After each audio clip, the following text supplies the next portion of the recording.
আজকে সন্ধ্যেবেলায় হঠাৎ করে একটু শাড়ি পরতে ইচ্ছা হলো। এই একটা শাড়ি, আরো একটা শাড়ি। এবার থেকে ভাত ঠাত বেড়ে নিয়ে আপনাদের থালাটা না দেখালে আপনারা বুঝতে পারবেন না। এই জন্য না তোমাকে বেড়ে করে খাওয়াতে ইচ্ছা করলো। আমি এত কষ্ট।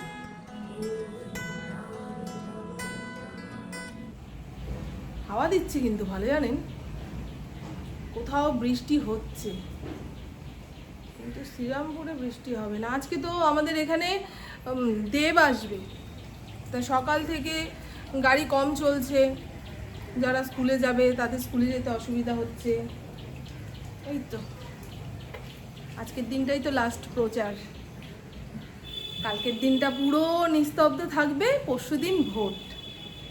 আর আমি ইন্দ্র ভোট দিতে যাব হস্তিনাপুরের ওইখানে, আর পুপুর ভোট হবে আমাদের বাড়ির পাশে যে স্কুলটা রয়েছে সেইখানে। আমাদের ভোটের কার্ড চেঞ্জ করা হয়নি, জানেন তো, এইবারে করিয়ে নেব। চলুন, ভাবছিলাম দেবকে দেখতে যাবো, কখন আসবে না আসবে।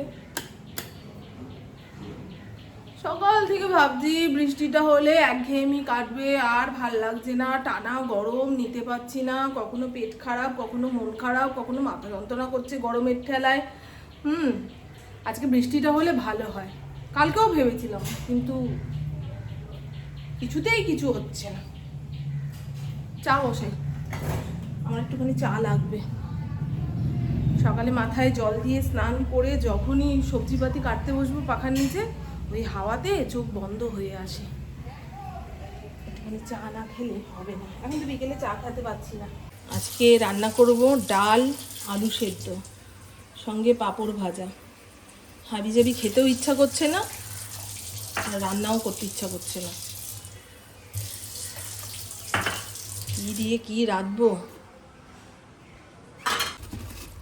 এই যে বরবটি এনেছে, বরবটি আলু ভাজবো। আর লাউটা অনেক দিন যাবত ফ্রিজের কোনায় পড়ে রয়েছে, বুঝেছো? এই লাউ দিয়ে একটু ডাল করব, ঘরে ধনেপাতাও আছে, ভালো হবে না? এখন লাউ কাটলে বুঝতে পারবো ডাল করার মতন অবস্থাতে আছে কি না। প্রত্যেক দিন বাজারের সামনে দিয়ে আসা যাওয়া করে, তা কিছু না কিছু হাতে করে নিয়ে আসবে। ও বিজেপি সরকার আসলেই এত কিছু দেবে? এই রোদ্দুর উঠে গেল। আসন্ন বিধানসভার নির্বাচনে আমাদের অমুক দলের তমুক প্রার্থীকে আপনার মূল্যবান ভোটটা দিয়ে জয়যুক্ত করুন। এই করব, সেই করব, শ্রীরামপুরকে বদলে দেব, সমস্তটা বলবো। ও শোনা, এসে গেছো? আজকে আমাদের এখানে দেব আসছে। আচ্ছা, আজকে যদি দেবের হাতে কেউ একটা ওই পদ্ম ফুলের বুকে নিয়ে দেয়, উনি নেবে?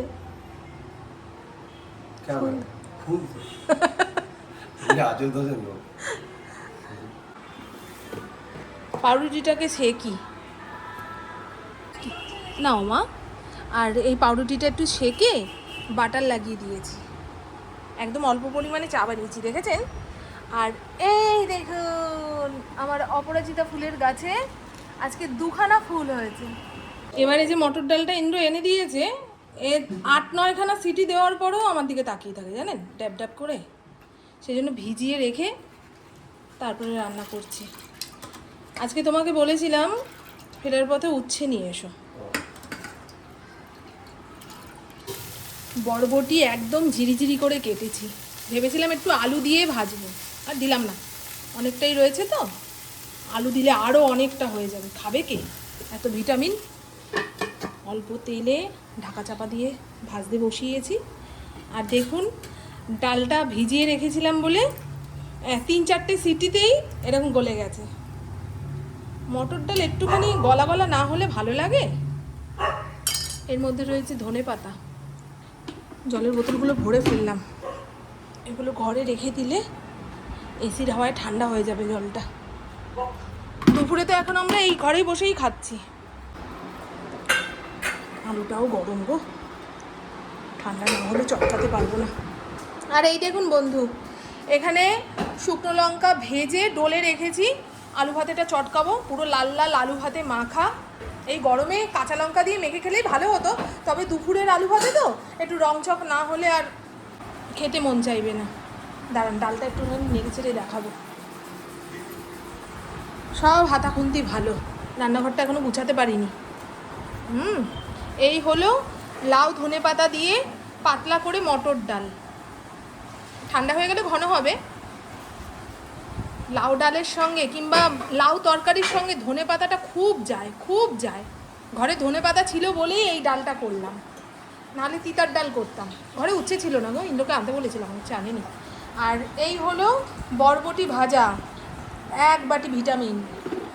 আর এখানে রয়েছে লিজ্জাত পাপড়। ডাল ভাতের সঙ্গে একটু পাঁপড় না হলে কি চলে? তবে একটু টকও দরকার। ডালের সঙ্গে মুখে দিয়ে খাওয়ার জন্য আচার এনে রেখেছি। আর এই হলো 1 হাঁড়ি ভাত। এই জন্য না তোমাকে বেড়ে করে খাওয়াতে ইচ্ছা করে না। আমি এত কষ্ট করে রাঁধি বাড়ি কেন বলো তো? একটু প্রশংসা পাবো। তুমি রোজ বলতেই যাও। একজন বন্ধু আমার কমেন্ট বক্সে কমেন্ট করেছে যে ডিপ ফ্রিজের অবস্থা দেখলেই বোঝা যায় এরা কতদিন মাছ মাংস পচিয়ে ধচিয়ে খায়। ফ্রিজটা তো এই জন্যই, রেখে খাবো। ফ্রিজ আছে তাই রেখে খাচ্ছি। আর যদি পুকুর থাকতো, আগামী দিন হতেও পারে পুকুর, তখন আমরা মাছ ধরে খাবো, তখন আর ফ্রিজে রাখবো না। বুঝেছে? ফ্রিজটা কিসের জন্য বলুন তো? যখন যেটা খেতে ইচ্ছা হবে বের করে খাবো। আর যাদের কর্তামশাইরা বাজার করে তারা একদিনে 7 দিনেরটা করলে কি করবে গিন্নিরা? রেখে রেখে খেতে হবে না?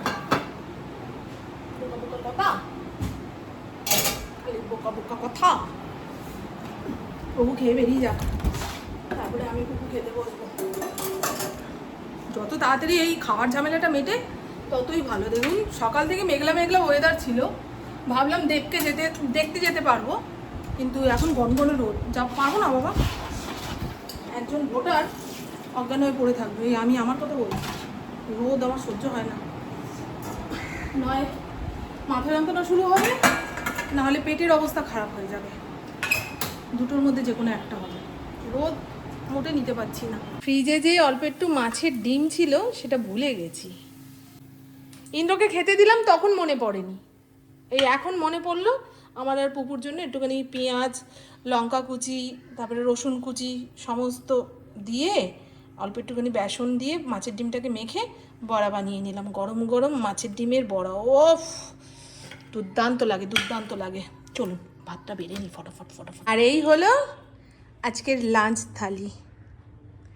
ধনেপাতা লাউ দিয়ে মটর ডাল, বরবটি ভাজা, মাছের ডিমের বড়া, লাল লাল করে আলু ভাতে মাখা, পাঁপড় ভাজা আর একটা গন্ধরাজ লেবু। কি কেমন?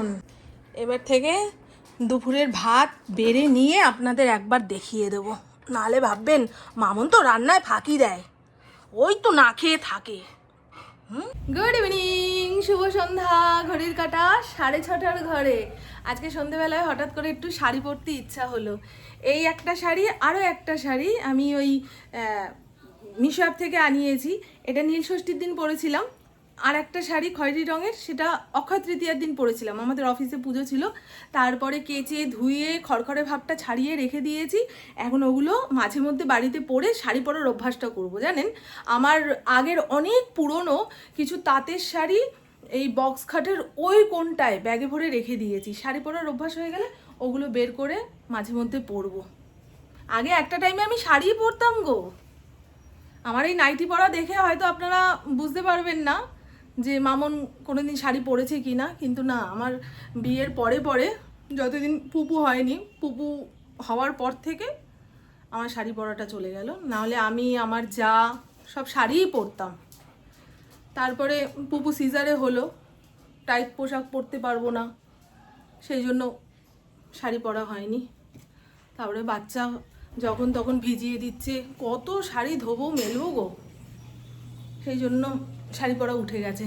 তবে আবার শাড়ি পরার অভ্যাসটা করছি। গলায় হারটা নেই তো, কেমন ফাঁকা মাঠের মতো লাগছে না? গরমটা একটু কমে যাক, তারপরে গলার হারটা পরবো। সন্তানের মা খালি গলায় থাকতে নেই, এটা আমাদের বাড়ির লোকরা বলে, কিন্তু কি করব, সন্তানের কথা খেয়াল রাখতে গিয়ে ওই হাড়ের খোঁচায় গলা যাচ্ছে চিড়ে। বুঝেছো, তাই তুলে রেখে দিয়েছি।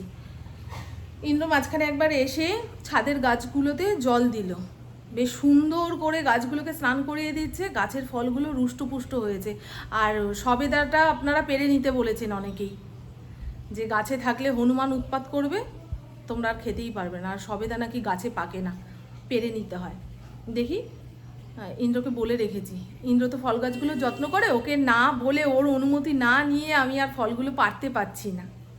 বলছে ঠিক আছে পেরে নিও, আমটা থাকুক। একটা আম হয়েছে, এত বড় হয়েছে, ওই গাছগুলোকে জল দিয়ে স্নান করায় বলে ফলগুলো ধরে রয়েছে, নাহলে শুকিয়ে শুকিয়ে পড়ে যেত। সে যাই হোক, ইন্দ্র আবার বেরিয়ে গেছে, আর পুপু ওর বন্ধুদের সঙ্গে চা খেতে গেছে। পুপু তো পরীক্ষার রুটিন দিয়ে দিয়েছে, কত তারিখ থেকে পরীক্ষা ভুলে গেলাম। ও পরীক্ষার রুটিন পেয়ে গেলেই মন মরা হয়ে বসে থাকে। তার উপরে 3 দিন টিউশনে যেতে পারছে না, রাস্তাঘাটে বেরোনোর কোনো সিন নেই। একদিন মমতা ব্যানার্জি আসলেন, একদিন রাহুল গান্ধী আসলেন, আজকে দেব এসছে। রাস্তা দিয়ে তো অনেকক্ষণ যাবত গাড়ি চলাচল বন্ধ, তো যাবে কোথায়? তাই বললাম যা, আধা ঘন্টার জন্য একটু ঘুরে ঘাড়ে আয়, চাটা খেয়ে আয়, তারপরে পড়তে বসবি। আমিও চা খাবো, রাস্তাঘাটে বেরোনোর কোনো ইচ্ছা নেই গো।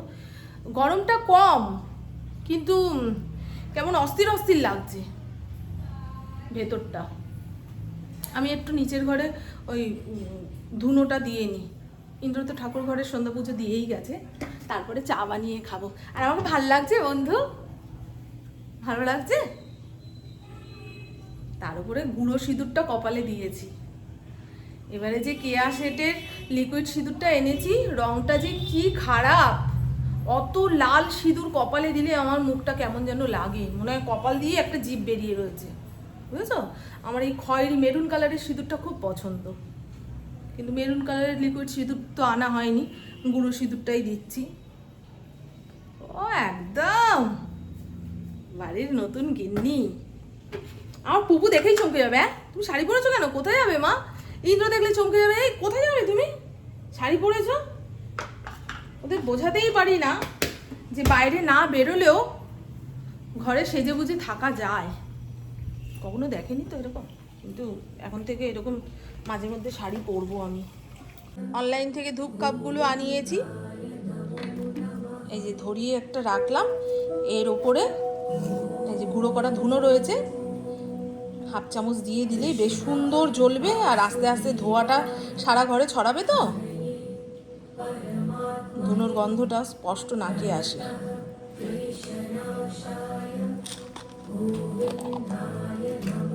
আর এর মধ্যে রয়েছে কর্পূর,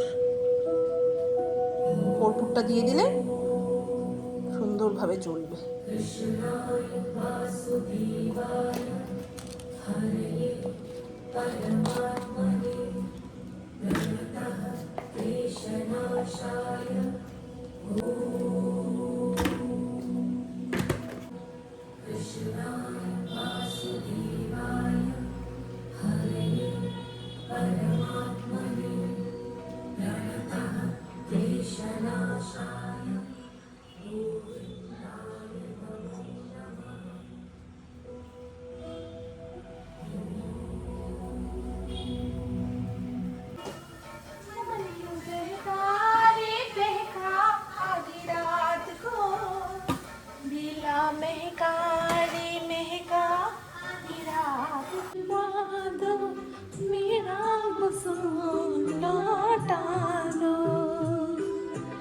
হঠাৎ করে কি আন্তাবড়ি হাওয়া দিতে শুরু করেছে। পুপু প্রায় ছুটতে ছুটতে বাড়ি এসছে, বলে মা মনে হচ্ছে এক্ষুনি ঝড় তুফান আসবে। ভালো করেছিস। আর এই দেখুন বাথরুমের সামনের ম্যাটটা উড়ে এসে কোথায় পড়লো, আর আমার ফড়িং যা বাড়াবাড়ি শুরু করেছে, কি বলবো আর কি বলবো। আমার এই এত বড় বাড়িতে হঠাৎ করে মন খারাপ হলে কোথাও বসে যে মনটা ভালো করব সেই জায়গাটা নেই। বলবেন যে ঠাকুর ঘরে গেলেই তো মন ভালো হয়ে যায়। ওই অত বড় ঠাকুর ঘরের এদিকে কিছুটা জামা কাপড় ভর্তি, ওদিকে একটুখানি ময়লা। প্রত্যেকদিন তো আর পুরো ঘরটা পরিষ্কার করা হয় না, ঠাকুরের জায়গাটা মুছে মাঝে পুজো দিই। আর কি বলবো, কোথাও এক বিন্দু ময়লা থাকলে আমার চোখ বারবার ওদিকে যায়, বারবার ওদিকে যায়। কোথাও এলোমেলো জামা কাপড় থাকলে বারবার চোখটা ওইদিকে যায়। এই দেখুন না, আমি আপনাদের সঙ্গে কথা বলছি ঠিকই, ওই যে সিঁড়ির নিচের জায়গাটা দেখছেন, বারবার কিন্তু ওই দিকে চোখ যাচ্ছে, ওই দিকেই চোখ যাচ্ছে। আর কুকুর জুতোটা ওয়াশিং মেশিনের ওপরে রাখলো, কারণ ফড়িং নিয়ে দৌড়াবে, ওর জন্য কোথাও কিচ্ছু রাখতে পারে না। দেখুন না, ওই ব্যালকনি থেকে জামা কাপড় ভাঁজ করে বালতি ভরে এনে নিচে রেখেছি 10 বার। ওখান থেকে জামা কাপড় মুখ দিয়ে বের করে এনে এদিক ওদিকে ফেলছে। রাতে ভাত যা আছে তা দিয়ে হয়ে যাবে, ডালও রয়েছে, একটুখানি আলু ভাজবো কিংবা পেঁয়াজি ভাজবো, এই দিয়ে ভাত খাবো। ওয়েদারটা পুরো ঠান্ডা হয়ে গেল, কোথাও যে বৃষ্টি হচ্ছে এই হাওয়াটা তার প্রমাণ, ঠান্ডা হাওয়া। তো চলুন বন্ধু, হ্যাঁ আমার বকবক আজকের মতন এইটুকুই। আপনারা সবাই খুব খুব খুব ভালো থাকবেন, নিজের শরীরে খেয়াল রাখবেন, সুস্থ থাকবেন, আর অল টাইম স্মাইল করতে হবে। টাটা, খুব ভালো থাকবেন। এই টানা এক নাগারে একইভাবে গরম পড়ে যাচ্ছে, তো একটুখানি বৃষ্টি না হলে মন মেজাজ ভালো হবে না, একঘেয়ে লাগছে, মনে হচ্ছে বাবা কি গরম, বাবা কি গরম, নিঃশ্বাস প্রশ্বাস নিতে পারছি না। ওই দিন কোথায় গিয়ে শুলো, হাওয়া দিচ্ছে না। এবারে 2-1 বন্ধু কমেন্ট বক্সে এসে কমেন্ট করবে না, হ্যাঁ গরমকালে তো গরম পড়বেই, তুমি খালি এক কথা বলো গরম গরম। গরমকালে গরম বলবো না, আমি যেটা ফিল করবো সেটাই বলবো, সেটাই বলা উচিত, তাই না? আমি যেহেতু ভিডিও করছি তাই আর কি বলবো।